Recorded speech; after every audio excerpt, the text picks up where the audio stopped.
women with greater pelvic problem impact were more likely to overestimate the feelings of violation. In terms of health-related quality of life, generally we saw great improvements in health-related quality of life pre-post, in both the mental, physical health, as well as the pelvic problem. I mean, this is pretty significant, 65% decrease in pelvic problem impact, that's amazing.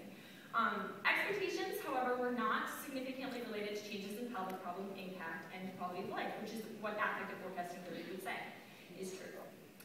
However, I did find one association that women with the lowest expectations experienced significantly greater changes in physical health-related quality of life. And these women tended to have lower prehysterectomy physical health-related quality of life to begin with. So my conclusions, the major one is that, for 4 of what I studied, so 4 of the negative outcomes of hysterectomy, women overestimated the perceived impact.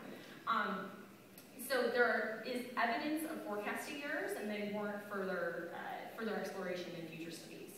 For some negatives, it seems like socio-demographic variables may be coming into play. For example, it might be, this is just a stretch sort of, older women may be less prone to focalism when it comes to the sexual enjoyment question, whereas women who are fixating on sex and find sex very important tend to focus exclusively on that question, leading to an increased focalism and an increased overestimation. A loss of fertility may be easier to forecast. In terms of this, it might be because 82% of my sample expressed no desire for future pregnancy at baseline. And so it might just have not solicited such a strong affective reaction. Underestimation of the affective response to birth control maybe, we could say, is attributed to its novelty.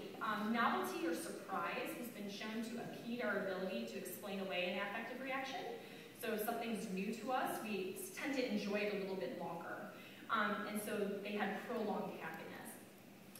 Additionally, if women were fixating sort of on the negatives associated with hysterectomy, they may have been focalizing on them and instead underestimating the benefits at the time, at the pre-hysterectomy survey.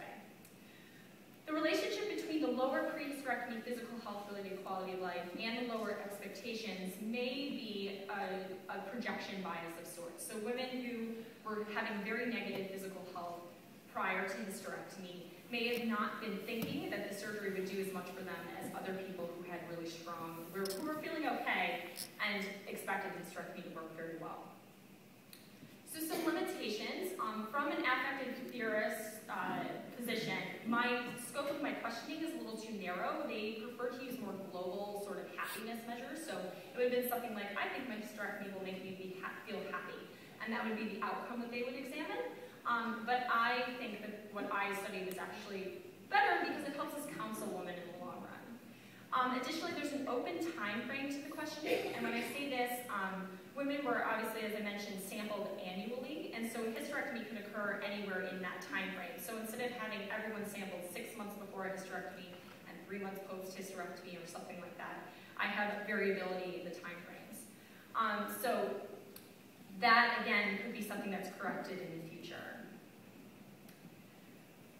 In terms of future steps, I would hope that this encourages people to sort of start using affective forecasting theory more when it comes to the field of medical decision making, and that we start implementing manipulations that allow us to look at sort of exactly what the cause of the forecasting errors are. So for instance, in several studies sort of in experimental labs, they are able to reduce focalism by giving a focalism reduction exercise, which sort of gets you to start thinking about your whole life as a whole, as opposed to this one unique change.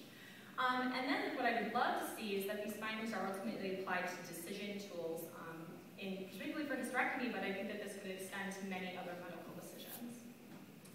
All right, I want to give a very, very big thank you to Maureen. She taught me stats, and it was amazing. I never thought I could learn them, and I think I did an okay job today, so thank you, Maureen. To Miriam Cooperman, this is a wonderful data set, and it's just such a wealth of information and such a needed field. I'm exceedingly happy and proud to be part of it. To Jody, who's, oh my gosh, she's been there for me the whole time, and she's been my theorist, sidekick, and I'm just so thankful to her for everything. To Jesse, who coordinates my life, basically. Karen, Coco, and Doug, who again have coordinated our theses and really put so much effort into our lives for us, and it's amazing. My thesis working group, and of course, my favorite person in the whole world, my husband, Matthew, who's heard this talk like 6 times, so I'm probably sick of it, but maybe I hope this is the best version. All right, that's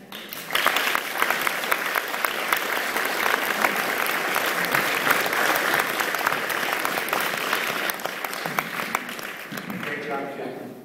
We have time for 2 questions.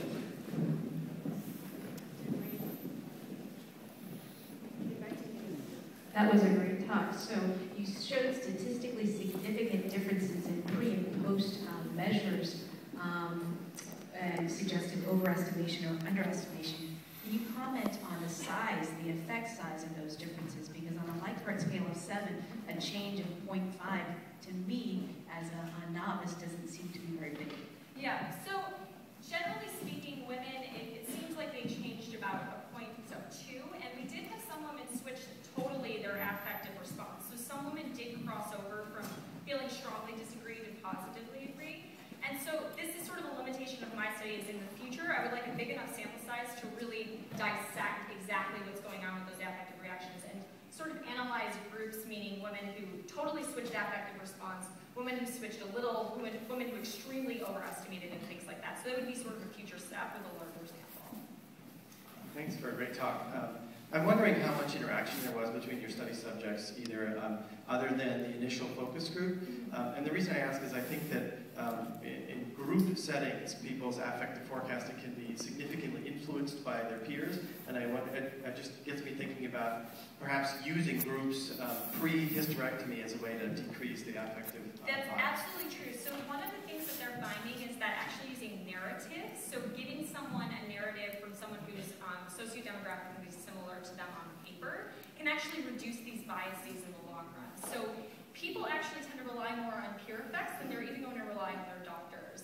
Men who get prostate cancer tend to cite their friends' experiences before they'll cite their doctor's opinion. So that's absolutely true. I mean, it would be a great way and a great idea to sort of see what comes out of doing a group study like that.